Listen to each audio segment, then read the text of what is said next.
Que a graça e a paz da parte do bom Deus esteja habitando em vosso coração. Vamos refletir hoje sobre o tema liderança. E para a nossa reflexão, nós vamos estar realizando a leitura do livro de Efésios, capítulo 4, versículo 11, onde o apóstolo Paulo assim escreveu: Ele mesmo concedeu uns para apóstolos, outros para profetas, outros para evangelistas, outros para pastores e mestres. O apóstolo Paulo, ao escrever capítulo 4, versículo 11, ensina à igreja de Éfeso e à igreja de todos os tempos que os líderes da igreja são outorgados por Deus, são ferramentas que Deus usa no meio da igreja para trazer os benefícios de Deus à igreja. O apóstolo Paulo, quando diz Ele mesmo, quem é esse Ele mesmo? É o próprio Deus, que vai munir a igreja, ou equipar a igreja com líderes. E esses líderes que são dados por Deus à igreja, o apóstolo Paulo não se limita a informar que Deus ali colocou os líderes, a liderança da igreja para preparar a igreja de acordo com o padrão da vontade de Deus. O apóstolo Paulo vai muito mais além. Ele diz, em primeiro lugar, que Deus colocou os líderes na igreja. Isso deve nos levar a compreender que a liderança ela tem o aspecto divino. Não se trata da vontade humana de alguém que quer ser pastor, de alguém que quer ser presbítero e de alguém que quer ser diácono. Em primeiro lugar, é uma requisição do próprio Deus aos homens que ele escolheu para isso. E tendo ele escolhido certos homens para isso, ele equipou a igreja com a sua liderança. Em segundo lugar, o apóstolo Paulo fala da função ministerial. Ao contrário que alguns, e graças a Deus, acho que bem poucos pensam, que o ministério ele é uma medalha que Deus dá para que possamos exibir por onde quer que estejamos. Realmente é uma glória, é uma honra servir a Deus por meio dos ministérios, dos dons que Deus tem nos dado para servir a igreja. Mas o apóstolo Paulo informa sobre a função ministerial. Biblicamente, a função ministerial está escrita no versículo 12, que esses homens a qual Deus equipou a igreja de liderança, eles, no versículo 12, devem ter em vista o aperfeiçoamento dos santos, para o desempenho do seu serviço, para a edificação do corpo de Cristo.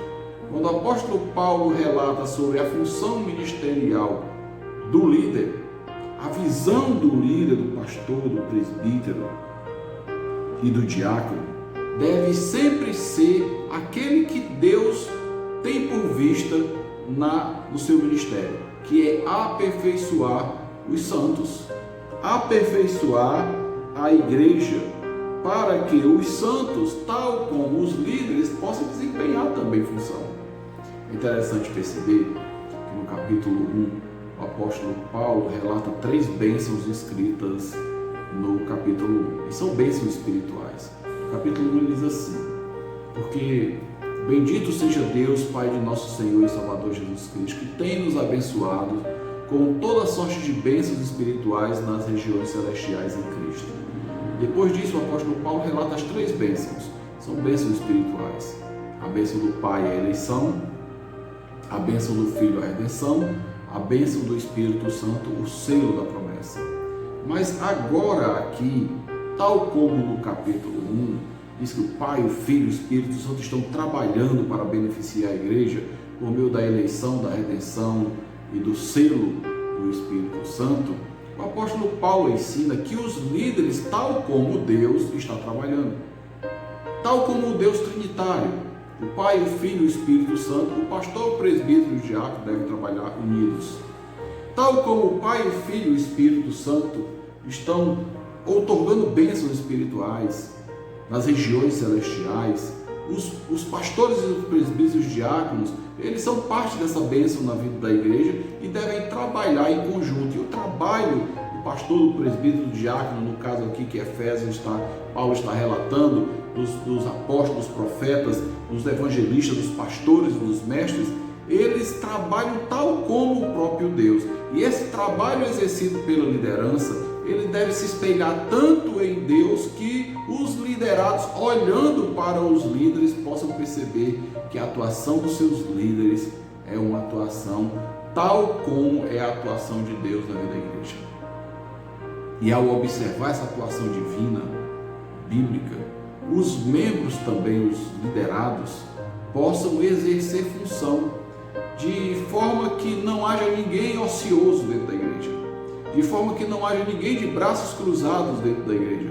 Os líderes devem ser homens que trabalham para a glória de Deus e que despertam também nos seus liderados o desejo de trabalhar para a glória de Deus. Paulo fala assim da função: com vista ao aperfeiçoamento dos santos, para o desempenho do seu serviço, para a edificação do corpo de Cristo. Meus irmãos, imaginem só, se os líderes trabalhando com excelência já é uma bênção na vida da igreja, imaginam não somente os líderes trabalhando, nós temos o Pai, o Filho e o Espírito Santo trabalhando para o bem da igreja.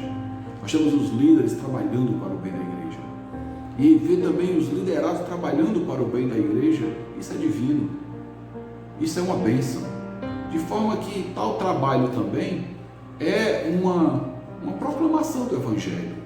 Uma proclamação de forma que aqueles que trabalham contrário à ação do Pai, do Filho e do Espírito Santo, ou dos líderes que estão trabalhando tal como os mesmos, devem ser advertidos a corrigirem, devem ser advertidos a mudarem o curso da sua vida, apontando o trabalho que realizam. Essa é a função ministerial. O apóstolo Paulo também relata do prazo. Existe um prazo, sim, de serviço ministerial. E o prazo está descrito no versículo 13, quando Paulo escreve assim: até que todos cheguem à unidade da fé. Então, nos nossos tempos, os pastores, os presbíteros e os diáconos têm muito trabalho pela frente. O trabalho de trabalhar unidos, como o Pai, o Filho e o Espírito Santo são tão unidos, e também fazer com que a igreja se una no seu trabalho e na sua unidade. Haja uma harmonia entre líderes e liderados. Paulo diz que o pastor, o presbítero e os diáconos, no caso do templo de Éfeso, os profetas, os apóstolos, evangelistas, os pastores, os mestres trabalhavam assim. Nós devemos nos espelhar e ter isso para os nossos dias. Buscar o bem de todos. E buscar o bem de todos é trabalhar até que todos cheguemos à unidade da fé e também o pleno conhecimento de Deus, a perfeita varonilidade que está em Cristo Jesus. É o prazo a qual o líder disse: eu vou trabalhar. Se porventura você é um pastor que está em campo ministerial, está na igreja, na congregação, ou se você é um presbítero com um mandato vencido, não está mais trabalhando juntamente com o conselho, ou um diácono também dessa forma, isso não inibe, nem exibe uma inoperância na sua vida. Você é pastor, você é presbítero, você é diácono, você deve trabalhar incessantemente para a glória de Deus, até que todos cheguem à unidade da fé. Em quarto lugar, o apóstolo Paulo fala do objetivo da função ministerial. O objetivo é para trabalhar na vida daqueles que vivem como um barco à deriva no grande oceano. O objetivo, segundo o apóstolo Paulo, descrito no versículo 14, ele diz assim: para que não mais sejamos como meninos. Trazer a igreja ao amadurecimento. Em segundo lugar, agitados de um lado para o outro, levados por todo o vento de doutrina e pela artimanha dos homens e pela astúcia com que induzem ao erro. Sabe, meus irmãos, quando alguém não está inteiramente integrado na obra de Deus, ele vive essas situações que o apóstolo Paulo narrou. Vive sendo levado de um lado para o outro por todo o vento de doutrina. Vive sem paz por conta da artimanha dos homens e astúcia do que induzem ao erro. Ora, os líderes de Deus trabalhando para Deus devem também observar que a sua função ministerial é de trabalhar para o Senhor com vista ao aperfeiçoamento dos santos e para evitar o objetivo do aperfeiçoamento dos santos, que aqueles incautos, irmãos incautos, vivam tormentados pelos ventos de doutrinas errôneas, pela artimanha dos homens e por aqueles que induzem ao erro. Esse é o objetivo. O objetivo ministerial é trazer uma segurança espiritual para a igreja. Em segundo lugar, o objetivo é ver a igreja seguir a verdade, o povo de Deus seguindo a verdade. Versículo 15: mas seguindo a verdade em amor, cresçamos em tudo naquele que é o cabeça, Cristo. E em terceiro lugar, ver o corpo de Deus bem ajustado. Ver o corpo de Deus não mutilado, mas bem ajustado, onde todos trabalham para o seu próprio cuidado, onde todos cuidam de si, a unidade da fé. Assim, meus irmãos, a nossa oração é que você, pastor, que você, presbítero, que você, diácono, cuide bem do rebanho a que o Senhor lhe confiou, lembrando das palavras de Jesus Cristo a Pedro: Pedro, tu me amas? Apacenta os meus cordeirinhos.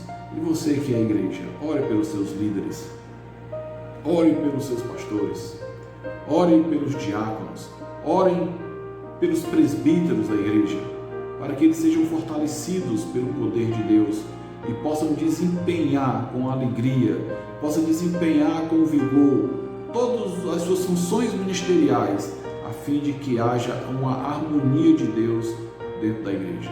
E que Deus te abençoe, em nome do Pai, do Filho e do Espírito Santo, hoje e para todo sempre.